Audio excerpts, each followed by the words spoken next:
Hola, gente de YouTube. ¿Cómo están? Bien. Excelente. Bueno, aquí les traigo un nuevo fanfic, o quizá no, tal vez ya lo escucharon en otra parte, o tal vez no. El link del fanfic estará en la descripción, así que vayan y apoyen al creador para que se anime a sacar más capítulos.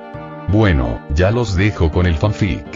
Así que nos vemos en el próximo video, cuídense mucho y que Dios los bendiga con mucho dinero. Y si no quieren dinero, entonces con muchos bebés. Capítulo 143. Los negocios llaman a la puerta. Tras su escalofriante encuentro con Leatherface, Yoriichi tipo 0 no se apresuró a marcharse. En cambio, con pasos deliberados, se dirigió hacia la habitación más apartada de la casa. Guiado por la información proporcionada por Hon, Yoriichi tipo 0 tenía motivos para creer que, salvo imprevistos, encontraría un ser ancestral dentro de estos muros. Se decía que este individuo, de más de un siglo de edad, mantenía su longevidad mediante el macabro consumo de sangre humana. Mientras Yoriichi tipo 0 avanzaba hacia el santuario interior, las habilidades únicas que Hon le había otorgado comenzaron a despertar. Poseía una percepción agudizada, una capacidad innata para detectar la presencia de vida, por tenue que fuera. Fue precisamente este sentido el que le confirmó la existencia de alguien o algo en la habitación que tenía delante. La fuerza vital que detectó era débil, apenas distinguible de la del difunto. Esta presencia podría pertenecer a un inocente, atrapado por las garras malévolas de la familia, o podría ser el ser ancestral que buscaba. Con mano firme, Yoriichi tipo 0 empujó la puerta para abrirla, solo para encontrarse con una escena que atormentaría incluso a las almas más endurecidas. La habitación estaba sumida en la penumbra, pero la poca luz que había iluminaba una mecedora. En ella yacía lo que parecía ser una figura momificada. En efecto, una momia. A pesar de que Yoriichi tipo 0 era originalmente un muñeco inanimado, había sido dotado de facultades vitales, incluyendo el agudo sentido del olfato propio de los humanos. El penetrante olor a descomposición era inconfundible y llenaba la habitación, emanando de la figura que tenía delante. Un momento de revelación sacudió a Yoriichi tipo 0. La débil fuerza vital que había percibido emanaba de aquel cadáver aparentemente desecado. No se trataba de una simple momia, era un ser vivo. Esta criatura que tenía ante sí era un personaje infame, solo superado por Leatherface en los anales del terror. Conocida por su aspecto espantoso y el macabro ritual de prolongar su vida bebiendo la sangre de los humanos, esta criatura golpeaba sin piedad a sus víctimas con un martillo, recogiendo su sangre en un recipiente para beberla posteriormente. La mano de Yoriichi tipo 0 se dirigió a la empuñadura de su espada, cuya hoja proyectaba un brillo fantasmal en la penumbra. Tal vez presintiendo la amenaza inminente, la figura momificada intentó débilmente levantarse de la silla. Pero fue en vano. Con un movimiento rápido y decisivo, Yoriichi tipo 0 puso fin a su existencia antinaturalmente prolongada. Cuando la espada volvió a su vaina, la escena cambió radicalmente. La tienda de Hon en Brooklyn, Nueva York. Allí, Hon estaba recostado tranquilamente en su silla, aparentemente descansando con los ojos cerrados. Sin embargo, en un instante, abrió los ojos de golpe y una sonrisa cómplice se dibujó en sus labios. Parece que ha ejecutado la misión con una precisión impecable. Murmuró para sí mismo, con un tono de satisfacción. Tras la terrible experiencia, Luke Matthews dedicó bastante tiempo a borrar los recuerdos perturbadores de su mente, recuperando finalmente el ritmo de su vida cotidiana. Regresó a su trabajo habitual como abogado inmobiliario, una profesión donde la lógica y la ley prevalecían sobre lo inexplicable. El caso que llegó a su escritorio era enigmático. Una familia, aparentemente contenta, quería desprenderse de su casa. La peculiaridad radicaba en que no tenían una mejor alternativa de vivienda. Renunciar a su hogar significaba recurrir a la hospitalidad de parientes, un descenso de categoría respecto a la vivienda ideal que poseían. Luke se debatió sobre la lógica detrás de su decisión de transferir la propiedad. Fiel a su ética profesional, Luke decidió inicialmente abstenerse de indagar en las motivaciones personales de sus clientes. Sin embargo, al cruzar el umbral de la residencia, su determinación flaqueó. Luke comprendió perfectamente el motivo del afán de la familia por marcharse. El ambiente de la casa recordaba inquietantemente al que había atrapado a Cecily Justici, lo que sugería que esta familia también había sido víctima de un encuentro sobrenatural. Por favor, tome asiento, señor Matthews. La voz de una mujer de mediana edad, la señora Petty, rompió el silencio, indicándole que se sentara en el sofá. Los niños están en el colegio, así que reina la tranquilidad por ahora, comentó, ofreciéndoles algo de beber. ¿Les apetece algo? Solo agua, gracias, respondió Luke, acomodándose en el sofá. Tras ofrecerle un vaso de agua, Peggy se sentó frente a Luke, con el rostro cansado y desprovisto de alegría, lo que reforzó las sospechas de Luke. Hablemos de los detalles de la casa, señor Matthews, suspiró ella. Antes de adentrarse en el papeleo, Luke sintió la necesidad de abordar el tema delicado. Antes de continuar, señora Petty, debo entender por qué se marcha de esta casa. Anhelamos una vida más sencilla en el campo. Ya no necesitamos esta casa, respondió Peggy con un tono inexpresivo, una explicación que no convenció a Luke. No, señora Petty, busco la verdadera razón, insistió Luke, bajando la voz a un susurro cómplice. Usted percibe una presencia extraña aquí, ¿verdad? Peggy frunció el ceño, confundida. Por favor, no me malinterpretes, dijo Luke, tranquilizándolo con gestos. He vivido una situación similar a la tuya. Tuve la suerte de que alguien me salvara. Si confías en mí, puedo presentártelo. La expresión de Peggy pasó del escepticismo a un destello de esperanza. ¿Hablas en serio? En cuanto a mi integridad profesional, lo soy, afirmó Luke. Y no tiene por qué preocuparse por cuestiones económicas. Es un exorcista auténtico y puede que ni siquiera le pida dinero. Luke tenía a John en alta estima, y recordaba cómo John tenía la intención de marcharse después del rescate sin aceptar ningún tipo de compensación. La vacilación de Peggy persistió. Pero eso no significaría que perderías una transacción. Jamás se me habría ocurrido una propuesta así, admitió Luke. Pero después de lo que he pasado, no puedo, en conciencia, permitir que otros sufran un destino similar. Un taxi se detuvo frente a una tienda discreta, con un letrero que decía consultorio del exorcista colgado junto a la entrada. Peggy bajó, pagó la tarifa e indicó al conductor que se quedara con el cambio. Dudó en la puerta, escudriñando con la mirada el modesto establecimiento. Al entrar, se detuvo, sorprendida por la apariencia juvenil del propietario. John, el supuesto exorcista, parecía más un novato que un profesional experimentado, lo que le hizo dudar de su legitimidad. El escepticismo inicial de Peggy dio paso a la sospecha de una posible confabulación entre John y su abogado, pero rápidamente descartó la idea, considerando la improbabilidad de que Luke se asociara con un joven tan inexperto. John, ajeno a su visita, dormitaba profundamente, usando la silla como cama improvisada. El negocio había estado escaso, y la única actividad provenía de bandas locales que exigían pagos de extorsión. «¿Señor Vincent?», llamó Peggy, intentando despertarlo. Los ronquidos de John fueron la única respuesta, resonando en la silenciosa tienda. Reacia a despertarlo físicamente, Peggy insistió, con la voz un poco más alta. «¿Señor Vincent?». Capítulo 144. El conjuro. En la habitación con poca luz, Peggy estaba a punto de despertar a John cuando el inesperado crujido de la puerta trasera al abrirse la detuvo. Una joven, cuya silueta se recortaba contra el marco de la puerta, entró en la habitación con una serena seguridad. Nancy, al ver a la recién llegada, mostró inicialmente sorpresa, que rápidamente se transformó en una sonrisa de disculpa.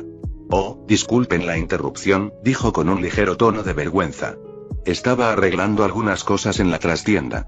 «¿Han venido buscando la ayuda de John para un exorcismo?». La mirada de Peggy se desvió de Nancy hacia John, y su escepticismo aumentó al notar la apariencia juvenil de la chica, similar a la de John. A pesar de sus dudas, la desesperación la inquietaba, obligándola a considerar la posibilidad de recibir su ayuda. La idea de abandonar su hogar era prueba de su desesperada situación. «Sí, en efecto. Nuestra casa es bastante inquietante, y los niños están absolutamente aterrorizados», confesó Peggy, con la voz teñida por el peso de la angustia de su familia. Nancy se acercó y despertó a John con un suave empujón. «John, ¿hay alguien aquí que necesita un exorcismo?», murmuró, sus palabras como una suave brisa destinada a sacarlo de sus sueños. Los ojos de John se abrieron lentamente, su mirada se posó en Peggy mientras la bruma del sueño comenzaba a disiparse. «¿Un exorcismo, dices?», murmuró, su mente adaptándose poco a poco a la urgencia del mundo real. Nancy se inclinó una vez más, su susurro apenas audible. «La atormenta un fantasma en su casa». John, ahora más alerta, ofreció una respuesta despreocupada. ¿No podría tratarse simplemente de un intruso? La expresión de Peggy se ensombreció con un destello de indignación. Jamás pondría en riesgo la seguridad de mis hijos. Fue el señor Matthews quien me indicó que viniera a su casa, replicó con una mezcla de frustración y esperanza. ¿Luke Matthews? Preguntó John, intrigado, haciendo una pausa antes de pronunciar sus palabras. La voz de Nancy fue un recordatorio silencioso. El abogado que conocimos anteriormente, el que nos legó la casa. Los labios de John se curvaron en una sonrisa irónica, teñida de exasperación. Sí, no lo he olvidado, ¿sabes? Respondió con un tono juguetón. Peggy, momentáneamente sin palabras, observó cómo John volvía a prestarle atención. Muy bien, analicemos lo sucedido en su casa, dijo, reflejando en su semblante la gravedad de la situación. El hecho de que Luke Matthews, quien no era ajeno a lo sobrenatural, hubiera mencionado a Peggy era un detalle significativo. Luke no era de los que alarmaban sin motivo. Con un profundo suspiro, Peggy se presentó. Me llamo Peggy Hodgson. Últimamente, algunos objetos de nuestra casa han cobrado vida propia, y el tablero de juegos de nuestros hijos evocó la imagen de un anciano retorcido. Su voz temblaba al recordar aquello, preparando el terreno para la inquietante historia que estaba a punto de desarrollarse. Los ojos de John se abrieron ligeramente, y un destello de reconocimiento cruzó su rostro al oír mencionar al anciano. ¿Un anciano?, repitió, con la curiosidad avivada. ¿Sí, eso significa algo para ti?, preguntó Peggy, notando el cambio en su actitud. John se sumió en un silencio contemplativo, con la mirada fija en su interior, como si estuviera rebuscando entre un sinfín de pensamientos o debatiéndose sobre si hablar o no. Tras un instante, rompió el silencio con voz pausada. ¿Puedo preguntar si su familia está compuesta por 2 hijas y 2 hijos? Los ojos de Peggy se abrieron de asombro. Sí, es exacto. ¿Pero cómo lo sabes? No he mencionado cuántos hijos tengo, dijo, con un tono de voz que denotaba una mezcla de sorpresa y un creciente respeto. La siguiente pregunta de John fue aún más directa. ¿Y tu hija menor ha estado en el centro de estos extraños sucesos?, indagó. La respuesta de Peggy fue una afirmación silenciosa. Sí, precisamente. Ella camina dormida, ¿verdad? Y durante esos episodios, emite sonidos que parecen fuera de lugar para una niña, como la voz de un anciano. Las preguntas de John resultaron inquietantemente acertadas. Peggy se quedó allí, visiblemente conmocionada. El conocimiento detallado que John tenía de la difícil situación de su familia era inquietante, pero a la vez le infundía una creciente fe en sus extraordinarias habilidades. Sin que Peggy lo supiera, las intuiciones de John no provenían de ningún don sobrenatural, sino de su familiaridad con la trama de El Conjuro 2, una película de la que era fan, dirigida por James Wan. Su expectación por el spin-off, El Hombre Torcido, junto con la descripción de Peggy, le había permitido establecer esos paralelismos. La situación se perfilaba como una tarea de gran envergadura. Ding. Se ha asignado una nueva tarea, misión 4. Derrotar al demonio Balak y al hombre torcido. Si la completas con éxito, recibirás 600 puntos de penalización. Si fallas, se te suspenderán las misiones en este mundo. Tal como John había intuido, el mensaje del sistema confirmó que la casa de Peggy era, en efecto, el escenario de El Conjuro 2. Tras respirar hondo para serenarse, John se dirigió a Peggy con una renovada determinación. Señora Hodgson, con su permiso, me gustaría realizar una investigación en su domicilio. Recuperando la compostura, Peggy asintió con aprobación. Oh, por supuesto, sería muy bienvenido. Nancy permaneció en la tienda, ocupándose de los asuntos cotidianos, mientras que John acompañó a Peggy a su casa, optando por conducir su propio vehículo en lugar de llamar a otro coche. Peggy no pudo evitar maravillarse ante el deportivo de John, que brillaba bajo la luz del sol. Una máquina que incluso aquellos con considerable fortuna envidiarían. Recordó las palabras del abogado Matthews, quien había hablado de la espaciosa casa de John, y se preguntó por qué un hombre con semejante posición económica se involucraría en el peligroso oficio del exorcismo. Matthews le había explicado que algunas vocaciones se eligen no por lucro material, sino por una vocación superior. En opinión de Matthews, John era casi una figura santa, una imagen idealizada, quizás embellecida por su propia percepción. Al llegar a casa de Peggy, ella hizo pasar a John. Un hombre de mediana edad saludó cordialmente a John, extendiéndole la mano en señal de bienvenida. Hola, soy Ryan, usted debe ser el señor Vincent. Dijo con respetuosa firmeza. Jon le devolvió la mano, y su atención se desvió brevemente hacia 4 niños, 2 niños y 2 niñas que se asomaban por detrás de una puerta, con los ojos llenos de una mezcla de curiosidad y cautela. Ryan les hizo señas para que se acercaran. Salgan, chicos, no sean tímidos, los animó con un tono amable. Los niños fueron apareciendo, y cada uno, por turno, se presentó. Hola, soy Honby, anunció con seguridad el niño de 10 años. Tú, hola, mi nombre es Peter. Logró decir el niño más pequeño, con las palabras dificultada por un impedimento del habla. Me llamo Margaret. Exclamó la más alta de las 2 chicas. La mirada de Jon se posó entonces en la última niña, una joven con el pelo corto, cuyos delicados rasgos reflejaban cansancio. Antes de que pudiera hablar, Jon se dirigió a ella. Y tú, debes ser Janet. La chica, Janet, asintió levemente y confirmó. Sí, señor. Entonces Jon dirigió su petición a Peggy y Ryan. ¿Puedo hablar con ella? Con el consentimiento de Peggy, Jon se acomodó en el sofá. Peggy le ofreció un vaso de agua, y Janet y Margaret tomaron asiento frente a él. Jon inició la conversación con una simple pregunta. ¿Qué se siente al vivir en esta casa? Preguntó con un tono amable y abierto. Margaret fue la primera en responder, con un tono de voz que denotaba cierta inquietud. Aquí pasan cosas raras, seguro que no te gustaría. La sonrisa de Jon era leve pero tranquilizadora. Bueno, ya veremos, respondió, con una confianza serena. Fue entonces cuando Janet recuperó la voz. Dijo que tienes que irte. O las cosas podrían empeorar aún más, balbuceó, el miedo en su voz reflejando la gravedad de su situación. Capítulo 145. Te teme. Mientras Janet hablaba, un palpable velo de miedo se apoderó de su rostro, y sus ojos se abrieron de par en par al revivir recuerdos perturbadores. Margaret, sentada a su lado, respiró hondo varias veces para tranquilizarse, prueba del escalofriante efecto que la sola mención del nombre tenía sobre ambas. Las hermanas compartían habitación, y últimamente, los sonambules de Janet y susurros secretos en la oscuridad habían perturbado la tranquilidad de las noches de Margaret. Aunque al principio lo atribuyó a simples travesuras entre hermanas, Margaret se dio cuenta con una claridad escalofriante. Janet estaba poseída por una presencia espectral. Jon frunció el ceño, con una mezcla de preocupación y escepticismo. ¿De quién estás hablando? Insistió. Esa, la que está detrás de mis episodios de sonambulismo. Respondió Janet, con la voz teñida de pavor. ¿Y este espíritu está presente ahora? Preguntó Jon, recorriendo la habitación con la mirada. El silencio de Janet era un velo denso que impulsó a Jon a lanzar un desafío a lo invisible. Te invito a que te rebeles, exclamó en el silencio. La sala contuvo la respiración, pero no hubo respuesta. Janet, que había estado recostada con una aparente despreocupación, ahora estaba sentada en el borde del sofá, con el cuerpo tenso por la ansiedad.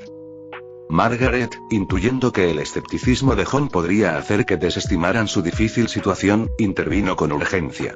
No es culpa suya, tienen que creernos. Jon exhaló un suspiro cansado, perdiendo la paciencia. Esta es tu última oportunidad. Preséntate voluntariamente o atente a las consecuencias, declaró, con una voz teñida de una firme determinación que delataba su anterior indulgencia. Las hermanas se estremecieron ante el ultimátum. Por favor, no. No debes provocarlo. Suplicó Margaret con vehemencia, agitando las manos en un intento desesperado por disuadir a Jon. La influencia del fantasma había sembrado un terror tan profundo que las expectativas de Margaret sobre un exorcismo tradicional se vieron trastocadas por las amenazas directas de Jon, lo que, a sus ojos, lo convirtió en un imprudente ignorante de lo sobrenatural. De repente, Janet cesó sus movimientos agitados y se desplomó sobre el sofá, con la cabeza gacha hacia adelante como en señal de derrota. Janet, ¿estás bien? La voz de Peggy denotaba preocupación mientras se inclinaba hacia adelante. Todas las miradas se posaron en Janet, que permaneció inmóvil, con la cabeza gacha en una quietud inquietante. Luego, tras una tensa pausa, Janet levantó la cabeza poco a poco, fijando su mirada en Jon con una intensidad inquietante. Su respiración se volvió dificultosa, áspera y profunda, totalmente incongruente con su delicada figura, más bien como la respiración entrecortada de un anciano curtido por la vida.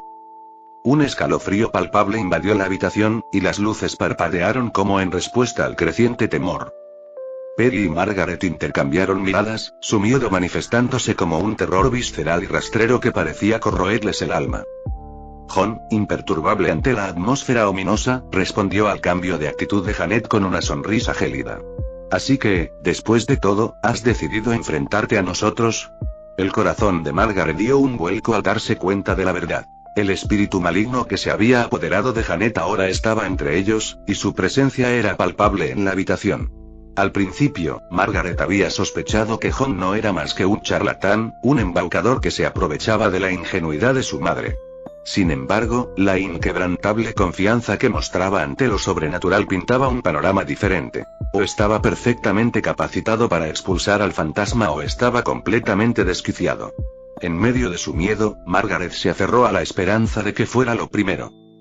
Una risa escalofriante brotó de los labios de Janet, un sonido paradójicamente juvenil y antiguo, una sinfonía disonante que les heló la sangre. Peggy se llevó la mano a la boca, con los ojos muy abiertos por la sorpresa, mientras retrocedía instintivamente. La mirada de Margaret estaba fija en Janet, sus ojos reflejaban el terror que le desgarraba el corazón. Janet, ¿estás bien? La voz de Ryan, teñida de preocupación, rompió la tensión, pero la mano de Peggy en su brazo lo detuvo, con la mirada fija en John, una mezcla de miedo y esperanza creciente. La voz de Janet, ahora un eco grave y ronco de la suya propia, resonó por toda la habitación. No me llames por su nombre. John, imperturbable, tomó un sorbo de agua con calma antes de preguntar. ¿Y cómo deberíamos llamarte, si no Janet? La entidad que usaba la voz de Janet declaró. Ella está durmiendo. Ahora yo soy quien tiene el control. La respuesta de John fue un desdén desdeñoso. Los títulos no importan. Seré directo, dijo con la mirada penetrante. Deja el cuerpo de la chica y entonces podremos conversar de igual a igual. La entidad que habitaba en Janet respondió con un rugido gutural, fijando su mirada en John con intenciones malévolas. Los ocupantes de la habitación retrocedieron alarmados, pero John simplemente negó con la cabeza, dejando escapar una risa irónica. ¿Intimidación? Una táctica primitiva. ¿De verdad es esa tu estrategia? Muy bien, permíteme ayudarte a marcharte. Mientras hablaba, un brillo sutil se encendió en sus ojos, presagio de un fuego infernal invisible a su disposición. El escepticismo de Margaret se desvaneció, reemplazado por una fe creciente en las misteriosas capacidades de John. El espectáculo que se desarrollaba ante sus ojos insinuaba un poder que trascendía lo mundano, una fuerza que John parecía manejar con facilidad. Un lamento espectral, antiguo y desgarrador, llenó la habitación, pero Janet permaneció inmóvil, su figura silenciosa e inmóvil. El escalofriante grito parecía emanar de su propia esencia. Tras el escalofriante grito, una figura espectral se materializó detrás de Janet. Un anciano arrugado, con el cabello tan blanco como la luz de la luna. Mientras el terror se apoderaba de los demás, John observaba la aparición con expectación, con un ligero tono de reproche en la voz. ¿Era necesaria esta farsa? Si hubieras hecho caso a mi advertencia, se habría evitado tanto sufrimiento. Ahora, procedemos. La figura espectral del anciano, que ahora se revelaba como el fantasma que había estado atormentando a Janet, se encontraba frente a ellos, con un semblante inesperadamente benigno. El uso del fuego infernal por parte de John no había sido un acto de agresión, sino más bien un medio para invocar al espíritu. Simplemente deseaba estar con mi familia una vez más, articuló lentamente el anciano, fijando su mirada en John con una expresión que denotaba la calidez de un abuelo bondadoso en lugar de la frialdad de un fantasma malévolo. Pero hace mucho que dejaron este mundo, continuó, con un tono melancólico en la voz. Sin embargo, con tu llegada, presiento que quizás ahora pueda encontrar la paz, quizás. Su tono cambió, dejando entrever una nota de desesperación. Pero estoy atado aquí, incapaz de partir. Margaret, con sus instintos protectores a flor de piel, se enfrentó a la aparición. ¿Deseas seguir atormentando a mi hermana?, preguntó, con la voz cargada de miedo y desafío. El anciano dirigió su mirada a Margaret, meneando la cabeza con un suave y melancólico gesto. La anhela con una intensidad terrible, y casi la alcanza. Mi intención era expulsarte de esta morada para salvarte. Sin embargo, mi intervención ya no es necesaria. Sus ojos, ahora suaves y cansados, se encontraron con los de John. Te teme, murmuró con un tono de asombro en la voz. El pavor que siente en tu presencia es palpable. Posees un poder con el que no puede competir. Capítulo 146. El hombre torcido. Décadas atrás, en la silenciosa soledad de un antiguo monasterio, se desencadenó una tragedia cuando una joven monja se quitó la vida. Con el paso del tiempo, el monasterio se convirtió en morada de una presencia siniestra. La monja fallecida, cuyo espíritu fue corrompido y entrelazado con una entidad demoníaca conocida como Balak, antaño aprisionada en los infernales confines del monasterio, ahora poseía el poder de invadir a los vivos, desatando una maldad de magnitud incalculable. Los terrenos otrora sagrados del monasterio fueron profanados cuando el debilitamiento del sello de las puertas del infierno permitió el resurgimiento de Balak en el reino de los mortales. El demonio, insidioso e implacable, comenzó su oscura obra, corrompiendo las mentes y las almas de las monjas que allí residían. En medio de esta creciente sombra, una novicia, Irene, y un sacerdote, el padre Burke, emprendieron la peligrosa misión de desentrañar el misterio de la prematura muerte de la monja y frustrar las malévolas ambiciones del demonio Balak. Su viaje estuvo plagado de peligros, prueba de su inquebrantable determinación. Se aventuraron en lo desconocido, enfrentándose a la esencia misma del mal, en su incansable empeño por restaurar el sello y desterrar a Balak de vuelta al abismo. Pasaron los años y la fuerza del sello volvió a flaquear. Balak, siempre astuto y sediento de poder, encontró un nuevo huésped en la casa de Peggy Hobson. Fue allí donde el demonio atrapó a la inocente Janet, la joven hija de Peggy, con la vil intención de apoderarse de su alma para un plan aún más grandioso y nefasto. John, un hombre familiarizado con la mitología y la representación cinematográfica original de estos eventos, se vio envuelto en la saga. Conversó con Bill, un anciano que conocía a fondo la historia de la monja espectral. ¿Qué es eso de lo que hablas y cómo puedo capturarlo?, preguntó John, con voz firme pero teñida por la gravedad de su situación. Bill, con la voz temblando de miedo, respondió: además de temerte a ti, teme una cosa por encima de todo. Su nombre. En ese instante, una escalofriante sinfonía de crujidos resonó en la habitación, un presagio siniestro de la oscuridad que estaba por venir. Creak. Creak. El aire mismo pareció estremecerse cuando las luces sucumbieron a una fuerza invisible, sumiendo la habitación en un abismo de sombras.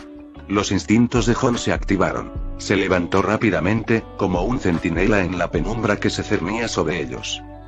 Entonces, tan abruptamente como se habían apagado, las luces volvieron a encenderse, revelando a Janet y Margaret, con expresiones de puro terror. ¿Qué pasó? La voz de Janet temblaba, con los ojos muy abiertos por la confusión. Había estado sumida en un sueño, ajena a la siniestra danza que acababa de desarrollarse a su alrededor. Impulsada por el instinto maternal, Margaret corrió al lado de Janet y la abrazó protectoramente. Sin embargo, la habitación no se conformó con permanecer iluminada. La oscuridad volvió a caer, pero esta vez era diferente. No era la ausencia total de luz lo que las había sobresaltado antes. Un tenue y misterioso resplandor persistía, delatando la presencia de algo sobrenatural. La mente de John trabajaba a toda velocidad, intentando reconstruir el rompecabezas. El primer apagón había sido demasiado total, demasiado antinatural, sobre todo teniendo en cuenta la luz del día que debería haberse filtrado a través de las cortinas. La monja espectral, al parecer, estaba ejerciendo su influencia sobre la luz misma. El silencio que siguió solo fue interrumpido por los suaves y temerosos susurros de los niños. Los ojos de John recorrieron la habitación, atento a cualquier señal de movimiento, cualquier indicio de la fuerza siniestra que estaba en juego. Esperen un momento, escuchan todos. La urgencia en la voz del joven Billy rompió la tensión y un silencio se apoderó de la habitación. Los oídos de John se aguzaron al percibir el sonido que emergía del silencio. Una voz distante y distorsionada, como si la trajera una brisa de otro reino. Érase una vez un hombre torcido. Quien recorrió un camino tortuoso, encontró una moneda de 6 peniques torcida sobre un paso de valla torcido, compró un gato torcido, que cazó un ratón torcido y todos vivían juntos en una casita torcida. La canción infantil, inocente en otro contexto, ahora parecía una serenata macabra, que resonaba desde el segundo piso y se extendía por el aire como una niebla escalofriante. Es el hombre torcido. La voz de Billy temblaba, su rostro era una máscara de pavor.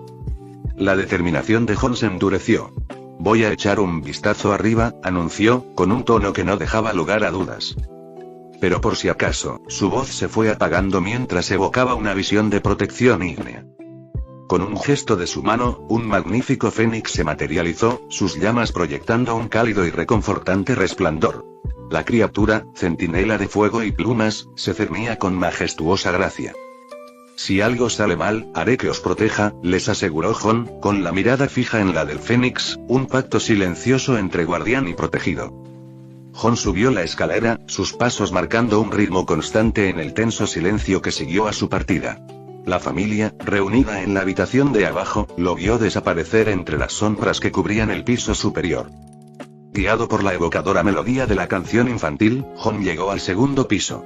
Pronto se reveló la fuente de la voz. Una pequeña tienda de campaña, un santuario improvisado de inocencia infantil donde los niños solían acampar en el interior, un pasatiempo muy querido. Dentro de la tienda de campaña, la mirada de Jon se posó en una caja de juguetes brillante, cuyo tocadiscos giraba con precisión mecánica, fuente de la inquietante interpretación de The Crooked Man. Érase una vez un hombre torcido, que caminaba una milla torcida. Al desvanecerse las últimas notas de la rima, la luz de la caja de juguetes se apagó, sumiendo la tienda en la oscuridad. Un crujido llamó la atención de Jon, quien alzó la vista para encontrarse con un rostro de puro terror. Ante él se alzaba el hombre torcido, una figura grotesca que lucía un sombrero rojo que ocultaba parte de su rostro retorcido, cuya boca abierta era un grito silencioso de horror. Jon lo reconoció al instante. No se trataba de una simple aparición fantasmal, sino de otra entidad malévola, distinta de la monja espectral pero igualmente maligna. Con un rugido que hizo temblar el aire, Jon salió de la tienda de campaña a toda velocidad, con la mente llena de estrategias para el enfrentamiento. La tienda era un vacío de oscuridad, y entonces, con una gracia siniestra, el hombre torcido se levantó, y la tela de la tienda se retorció alrededor de su imponente figura. En un abrir y cerrar de ojos, la tienda y la figura se fundieron con la pared, dejando tras de sí una fisura irregular que serpenteaba por la pared, el techo y, ominosamente, detrás de Jon. En la habitación contigua, al final de la grieta, había un armario. Al girarse Jon, las puertas del armario se abrieron de golpe, revelando al hombre torcido en todo su esplendor terrorífico. Vestido con un traje rojo y un sombrero redondo, su esqueleto se alzaba casi 3 metros de altura. En una mano, un bastón de juguete. En la otra, un cuchillo reluciente.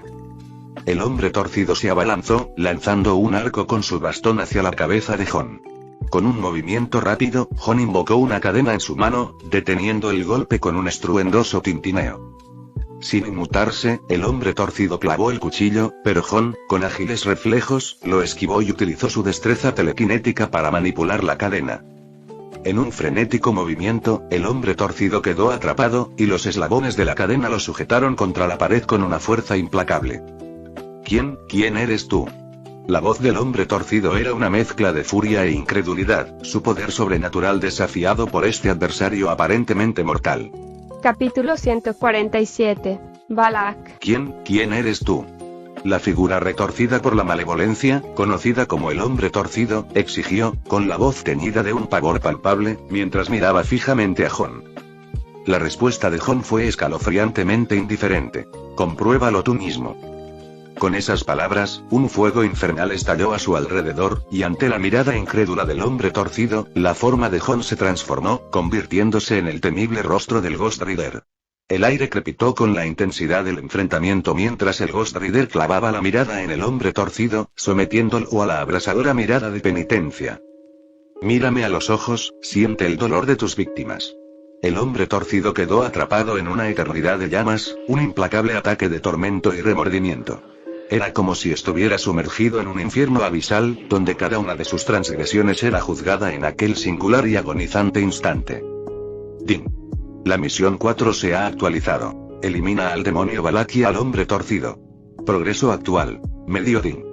Tu misión legendaria se ha actualizado. Juzgar a 1000 almas pecadoras en todos los mundos. Progreso actual. 79.000. Era evidente que el hombre torcido era una entidad menor en comparación con la monja espectral. Su ignorancia sobre el temible poder del jinete fantasma fue su perdición. Jon, sin embargo, ya había descubierto el plan de Balak. Ella pretendía usar al hombre torcido como distracción, para mantener ocupado a Jon mientras tramaba un plan vil para atrapar el alma de Janet. Pero sus maquinaciones estaban destinadas al fracaso. Jon había colocado astutamente al Fénix para proteger a Janet. A pesar de la naturaleza demoníaca de la monja fantasmal y su potencial para la crueldad, el Fénix era un guardián formidable, capaz de resistir hasta que Jon pudiera regresar, tras haber derrotado al hombre torcido. Mientras tanto, Janet y su familia permanecían acurrucadas en el dormitorio. Antes de la intervención de Jon, los espíritus malignos de la casa se habían contentado con simples travesuras. Pero ahora, sus intenciones se habían vuelto malévolas, como si estuvieran decididos a aniquilar a la familia, manifestando sus verdaderas y horribles formas para infundir un miedo paralizante. ¡Bum! De repente, la ventana se hizo añicos y un vendaval violento azotó la habitación, helando la sangre de todos. Los 4 niños corrieron al lado de Peggy, buscando refugio en su abrazo protector.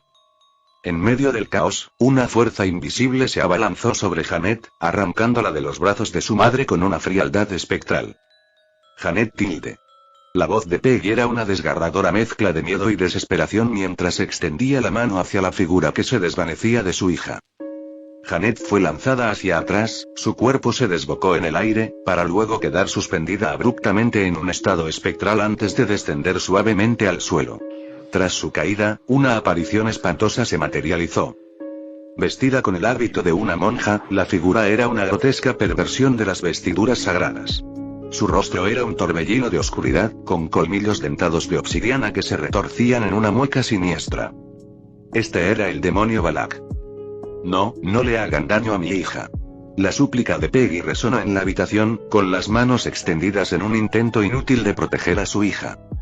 El lamento de Balak rasgó el aire, un sonido que heló el alma, y en un destello espectral, se desvaneció tras Janet, para reaparecer tras Peggy. Una fuerza sobrenatural emanó de Balak, lanzando a los otros 3 niños por los aires, a excepción de Peggy. No tilde.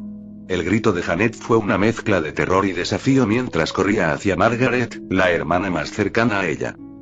«Corre, Janet, corre». La voz de Peggy estaba cargada de urgencia. La mirada de Janet se clavó en la de la monja, su voz temblorosa pero firme. «¿Qué quieres?».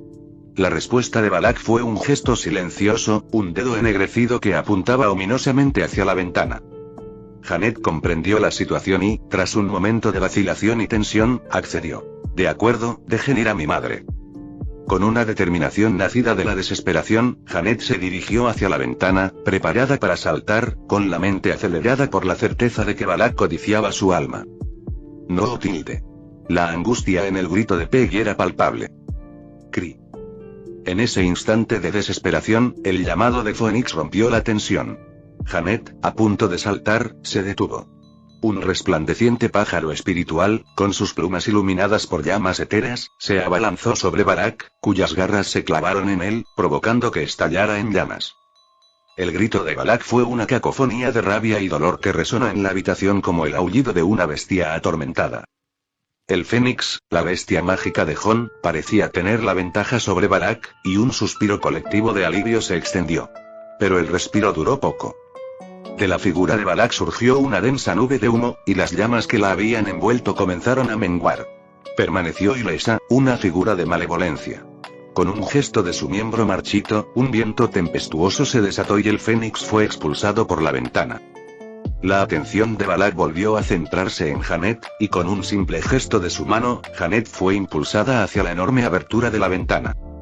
El plan inicial de Balak había sido obligar a Janet a sacrificar su vida, preservando así la pureza de su alma. Pero ahora, ante un adversario inesperado de formidable poder, la estrategia de Balak cambió. Ya no podía permitirse el lujo de ser selectiva. Janet tilde. La voz de Peggy se quebró en un sollozo al ver cómo su hija era arrojada al vacío más allá de la ventana. Justo cuando Janet estaba a punto de caer al abismo, una cadena silbó en el aire, atrapándola en plena caída. «Señor Vincent». La voz de Margaret era una mezcla de emoción y alivio cuando la silueta de Jon se materializó. Su presencia los envolvió en un aura de protección. Con la ayuda de la cadena, Jon hizo hábilmente a Janet a un lugar seguro antes de girar para enfrentarse a la amenaza espectral. La asfixiante atmósfera que Balak había creado se disipó en cuestión de instantes, y sus ojos, ahora rebosantes de profunda cautela, se fijaron en Jon. Comenzó a retroceder, su figura se disolvió en la pared, buscando refugio en sus sombras. Sin previo aviso, la cadena se fragmentó en una miríada de tentáculos, atrapando a Balak justo cuando intentaba fusionarse con la pared, arrastrándola de nuevo a la refriega. ¿A dónde crees que vas, Marilyn Manson?, bromeó Jon, haciendo una referencia irónica al asombroso parecido de la monja con el icónico artista de rock. Entonces, Jon fue envuelto una vez más en fuego infernal, y su carne mortal retrocedió para revelar el esqueleto llameante del Ghost Rider. Delicioso, por fin tengo la oportunidad de saborear el alma de un demonio, entonó Ghost Rider, con una voz ronca que era una sinfonía de anticipación y avaricia. A lo largo de su odisea, Ghost Rider se había alimentado de multitud de almas pecadoras, pero la esencia de un demonio era un manjar sin precedentes. Para él, era un manjar exquisito, un lujo que no formaba parte de su dieta habitual. Su agarre esquelético sobre la cadena se intensificó, y con un movimiento hábil, el fuego infernal se extendió a lo largo de ella hacia Balak. Puede que el fuego infernal del Fénix no haya sido suficiente para acabar contigo, pero veamos cómo te va contra el mío. Ja ja ja ja.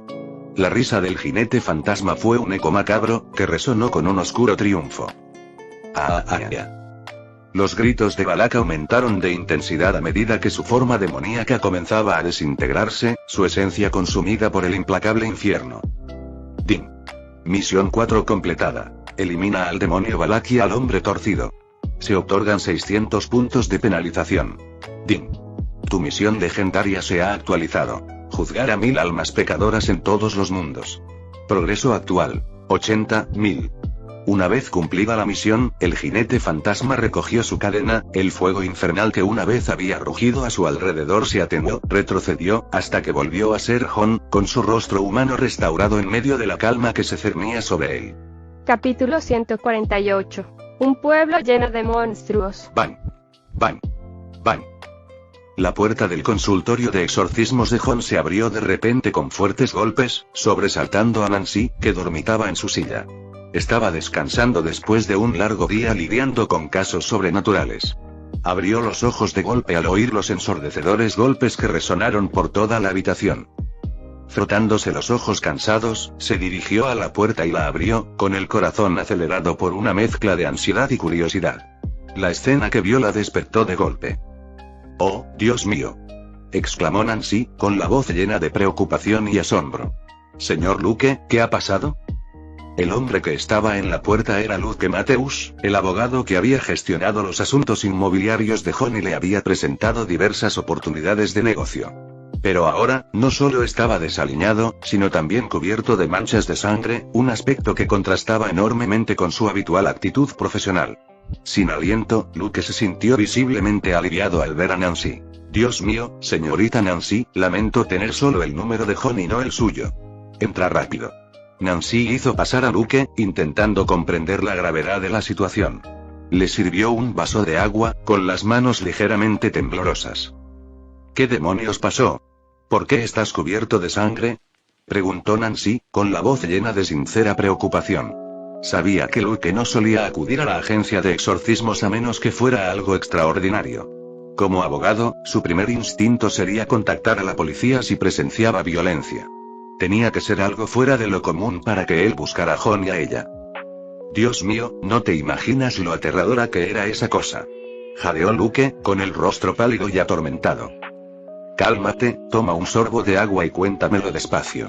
El tono tranquilizador de Nancy ayudó a calmar los nervios de Luke, quien asintió agradecido antes de relatar su terrible experiencia.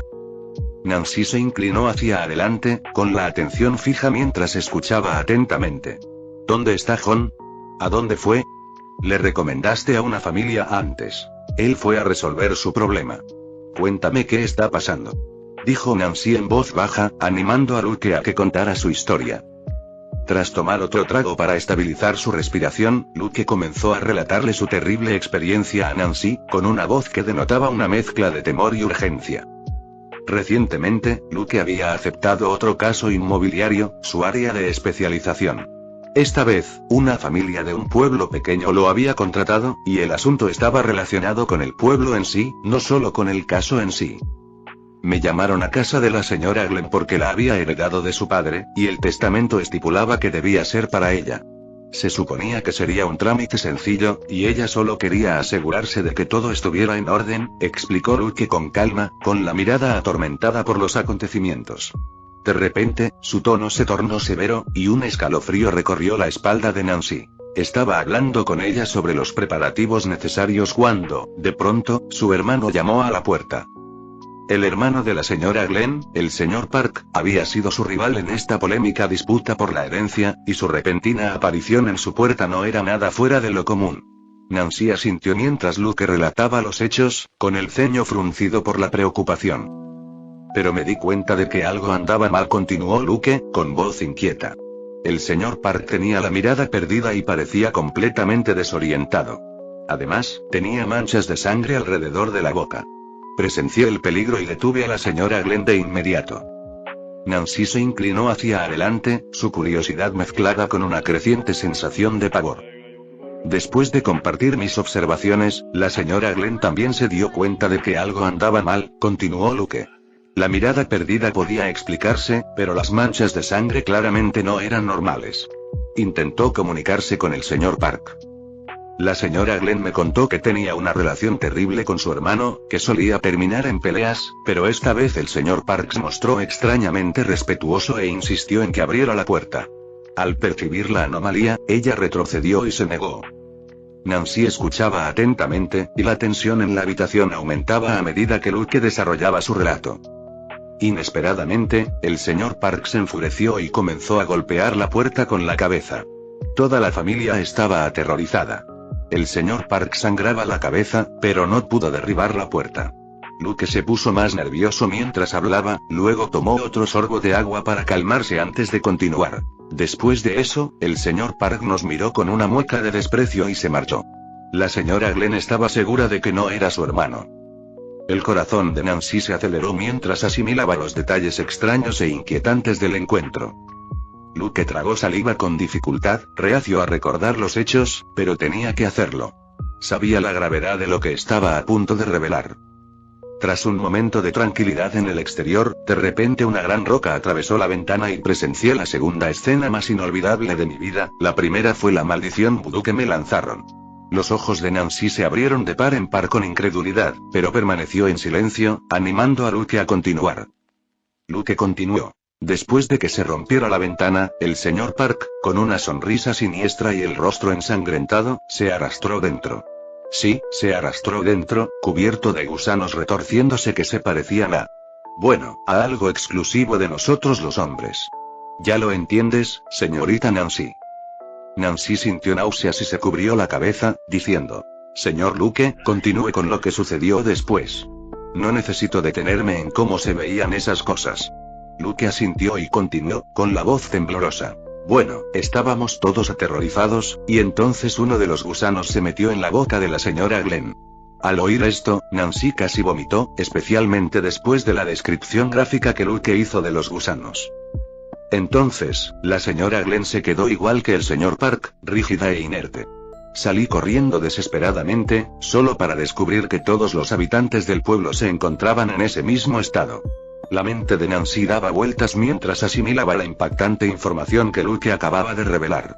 La gravedad de la situación la abrumaba, y su determinación de enfrentarse a esta amenaza sobrenatural se fortalecía con cada instante que pasaba. Entonces me di cuenta de que los gusanos podían controlar a los humanos, continuó Luke, con la voz temblorosa al recordar. Una vez que un gusano entra en la boca de una persona, esta queda bajo su control, deja de ser ella misma. El pueblo estaba plagado de gusanos y gente parecida a zombies. Nancy no pudo evitar estremecerse al pensar en una ciudad invadida por criaturas tan aterradoras, cuyo poder para controlar a los humanos las convertía en una amenaza formidable. Después, me costó mucho escapar, con la ayuda de alguien llamado Kiel, continuó Luke, con los ojos llenos de desesperación. Señorita Nancy, por favor, contacte con John urgentemente. Esos monstruos son aterradores. Si escapan del pueblo, sería el fin del mundo. Nancy asintió solemnemente, con la misma urgencia que Luke. Comprendía la gravedad de la situación y la necesidad de evitar la propagación de esta terrible amenaza. Luke seguía visiblemente conmocionado por el miedo que le inspiraban esos monstruos.